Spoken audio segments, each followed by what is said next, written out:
जिला पंचकुला में दिन प्रतिदिन कोरोना के केस बढ़ते जा रहे हैं। वहीं लोग कहीं न कहीं सावधानियां या यूं कहें कि प्रशासन द्वारा तय दिशा निर्देशों की कहीं न कहीं सही से पालना नहीं कर रहे हैं, जिसके परिणाम स्वरूप आज स्थिति बिगड़ती जा रही है। वहीं आज विजय केसरी टीम प्रतिदिन बढ़ते संक्रमण मामले में सीएमओ डॉक्टर जगजीत कौर से की खास बातचीत। आइए सुनते हैं क्या कहा इस बारे में, कोरोना संक्रमण के बारे में, और हमें किन किन सावधानियों का रखना है खास ध्यान डॉक्टर सीएमओ जगजीत कौर से। मैम, पंचकुला के मामले लगातार बढ़ते जा रहे हैं और लगभग 2400 के आसपास इस वक्त एक्टिव केस हो चुके हैं। कल शाम तक का आंकड़ा की बात कर रहा हूँ, तो अब आगे क्या तैयारी है आप लोगों की, कैसे रहेगा?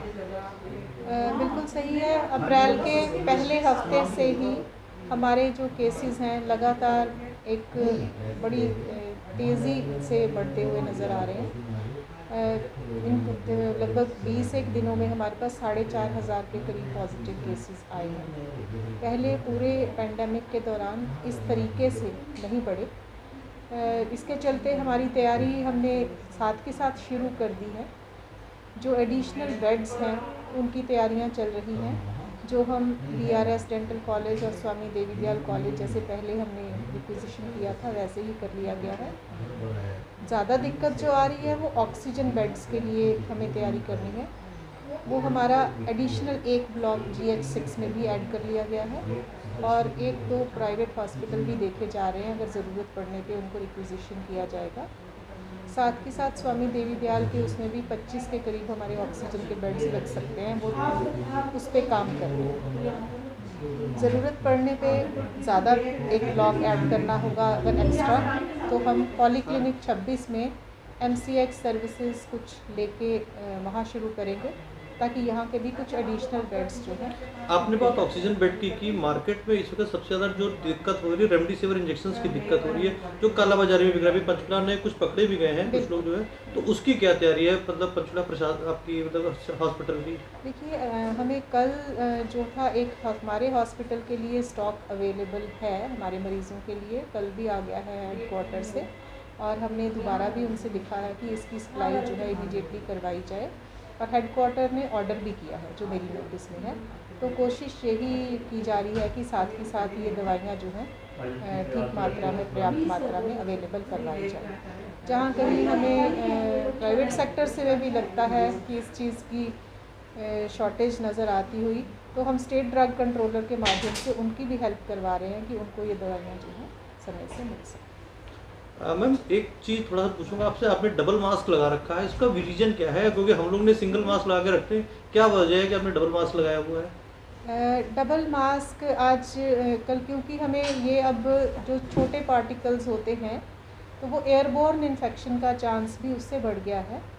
इसलिए मैं सभी से ही ये एक वो करूँगी कि डबल मास्क पहने, उससे सुरक्षा थोड़ी और बढ़ जाती है। तो मास्क तो पहने ही, साथ में कोशिश करें डबल मास्क पहने अपनी इसको सेफ्टी को और इंश्योर करने के लिए। बाकी वो साथ के साथ है नियमित रूप से हाथ भी धोते रहें।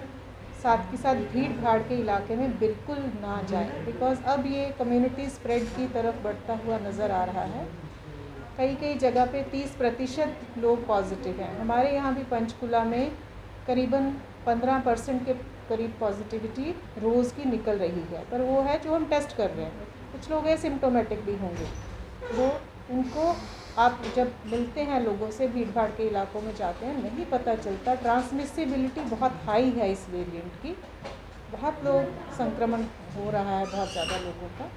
तो अब ध्यान रखेंगे तभी, नहीं तो अगले 10 दिनों में शायद अगर इसी पेस पे चलता रहा संक्रमण की दर, तो हमारे जो हेल्थ सिस्टम पे प्रेशर जो होगा वो मुश्किल होगा। जैसा कि ना लगातार चलानिंग होती जा रही है, क्योंकि बिना मास्क की बात करी जाती है, चलानिंग की जाती है, वहीं पर जो लोग हैं चलानिंग करते समय काफ़ी बहस भी होती है पुलिस प्रशासन से भी, और कहा जाता है कि रैलियाँ जो निकलती हैं, जो नेताओं की जो मीटिंग होती है, वहाँ पर तो कोई मास्क की जरूरत नहीं पड़ती और वहाँ पर सब लोग स्प्रेडिंग जो है कम्युनिटी इकट्ठे रह के वहाँ पर रैलियाँ करते हैं। उसके बारे में क्या संदेश देना चाहेंगे मैम? देखो, हमने वर्ल्ड ओवर देखा है कि ये वायरस एक बहुत बड़ी सबके लिए समस्या है। हर बंदे को अपनी विजडम इसमें इस्तेमाल करनी है। देखा देखी कि क्योंकि वो कोई दूसरा गलत काम कर रहा है तो इसलिए हम भी उसी रास्ते पे चलेंगे, ये एक सही वो अप्रोच नहीं रहेगी। जिस तरह से ये बढ़ा है पिछले कुछ दिनों में, चाहे वो कहीं भी हो, किसी किस्म का कोई इवेंट हो, चाहे वो सामाजिक हो या किसी भी, सब कोशिश ये करें कि जितना ज़रूरी है उतना ही संभवतः उसमें जाने की वो करें, ज़्यादातर भीड़ को अवॉइड करें। और अगर गए हैं तो जो इसका पहले से मैंने बताया है कि डबल मास्क, नियमित हाथ धोना और जो अपने आप को इस तरीके से सुरक्षित करें। मैम, लोगों के अंदर जो पैनिक का माहौल है, क्योंकि जैसे लॉकडाउन की स्थितियां जो है पहले जैसी बनी है, कई राज्यों में लॉकडाउन लग भी गया है, कई लोग पलायन भी कर रहे हैं, जैसे प्रवासी मजदूर पहले पलायन कर रहे थे, तो कहीं ना कहीं उनके मन में ऐसा है कि हाँ क्या पता है पंचकुला में लॉकडाउन लगे, कि सरकार तो प्रशासन तो कहता आ रहा है कि लॉकडाउन नहीं लगेगा, लेकिन लोग फिर भी जो है उसको पैनिक लेके चल रहे हैं। उसको कैसे मतलब लोगों को संदेश देना चाहेंगे?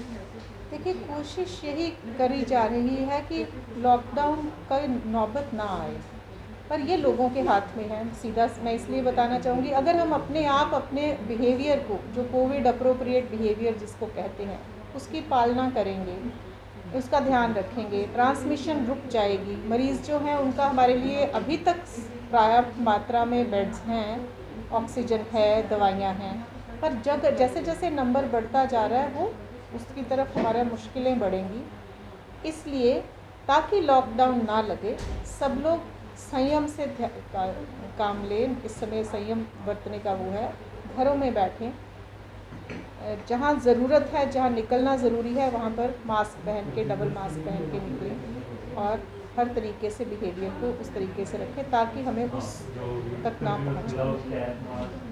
बेड की बात आपने की, तो बेड अभी पंचकुला में कितने बेड अवेलेबल हैं? एक्चुअल बेड कितने अवेलेबल है टोटल, कितने भरे, जितना आपका रिकॉर्ड हो?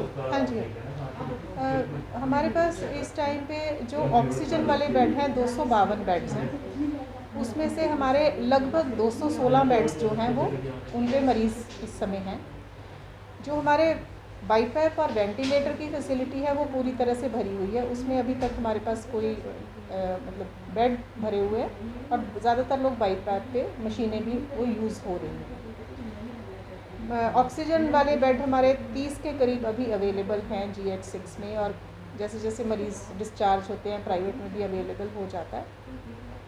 मैम, प्राइवेट सेक्टर की बात की थी, प्राइवेट जो हॉस्पिटल में जब अभी कल की बात है, जो स्वास्थ्य मंत्री अनिल विज की तरफ से भी एक बयान आया था कि जो डॉक्टर्स की जो वहाँ पर इलाज हो रहा है, उस इलाज के अंदर काफ़ी ठग्गीबाजी की जाती है, उसको बचने के लिए एक रेट स्लैब कर दिया गया। क्या वो बता सकते हैं मैम उसके बारे में क्या ऐसा है? जो हरियाणा सरकार ने निर्धारित किए हुए हैं इसके लिए पहले से ही रेट्स जो हैं हर कैटेगरी के लिए, चाहे वो सरकारी लोग हैं, ऑफिसर्स हैं या प्राइवेट लोगों के लिए भी, उससे ज़्यादा वो नहीं चार्ज कर सकते पर डे। हॉस्पिटल्स हैं वो काफ़ी चार्ज कर रहे हैं, वैसे अभी देखा जाए तो कर रहे हैं चार्ज, काफ़ी खबरें तो आ ही रही हैं। मैंने पहले भी मैंने कराया था, एक कमेटी बना के उनके रैंडम बिल्स उठा के चेक करवाए थे और उसमें कुछ लोगों को जो ज़्यादा लगा था वापस करवाने के लिए भी हमने प्राइवेट हॉस्पिटल्स को लिखा है और वो हुए भी हैं।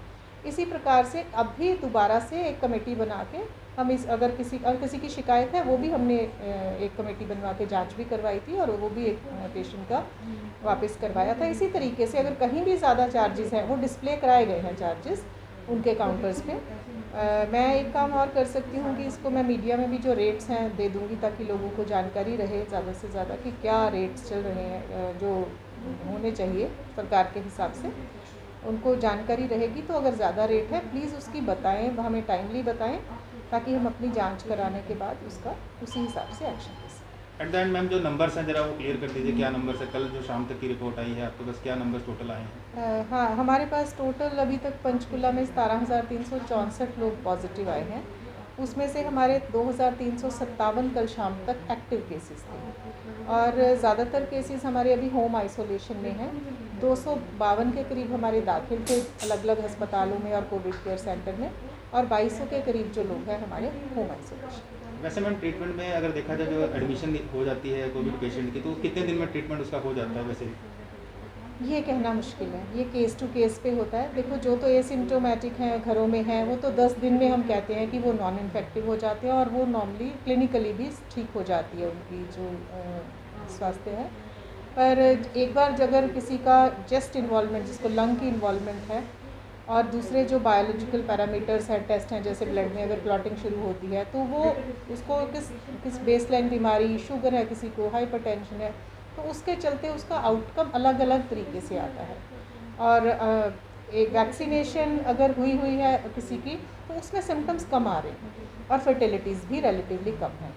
ज़्यादातर हमने जो देखा है जिनमें कॉम्प्लिकेशंस भी आई हैं और डेथ्स भी हुई हैं वो उन लोगों में है जिनमें वैक्सीनेशन नहीं हुई थी या पूरी तरह से नहीं हुई थी।